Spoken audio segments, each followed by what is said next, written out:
आम कार्यक्रम होती आप 15 तारीख आरंभ हवा संध्या 7 घंटे नमिता नमिता सुनीता साहू और निकिता साहू और सैदी जाल प्रोग्राम रही जेनटा कीर्तन बैठक कीर्तन हवा तापर 16 तारीख अच्छे आप पत्रपेंडी जेनटा कन्या पात्री मनोनयन 17 तारीख संध्या 7 घंटे कलश यात्रा हवा आपर भोजन समारोह जेटा दुखीश्याम त्रिपाठी और सुपुत्र शिवानंद त्रिपाठी भोजन समारोह हवा 18 तारीख अच्छे आम सुज्ञानी महापात्र ग्रुप भुवनेश्वर अर्केस्ट्रा हवा 19 तारीख हवा दीप्तिरेखा पाड़ी फ्लेवर सिंगर और गुरुवर अर्केस्ट्रा हवा 20 तारीख आम माँ विदाय अच्छे जेनटा आम लमानी शोभा यात्रा कहूँ आम बरपालीवासी तथा समग्र आम बरपाली ब्लॉक सब अंचल समस्त को अनुरोध कर आम आसिक माँ आशीर्वाद लाभ करूँ बाबा कपिलेश्वर आम यात्रा के सफल अनुरोध करूँ। आज प्रेस मीट डाकबार मेन उद्देश्य हो आज डेट रे प्रिंट मीडिया और जेन सोशल मीडिया हो इटा लोकंगर पाके प्रत्येक लोकंगर पाके वार्ता पहुंचाबार गोटे बहुत बढ़िया माध्यम है आमे ई 149तम शीतल षष्ठी यात्राटा गोटे भव्य रूप में करवार लगी चाहूँ आमर पड़ावासी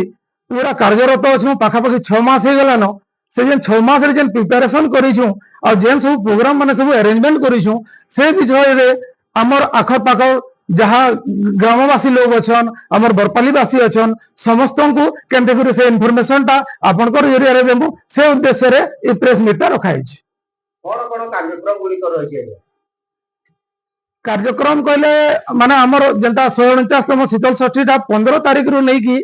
आमर 20 तारीख तक माता पार्वती विवाह उत्सव टा हमें पालन करमु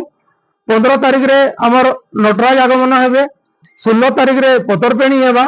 17 तारीख रे आमर कलश यात्रा हवा 18 तारीख रे आमर बराती आसबे आमर हिमाद्री नगर के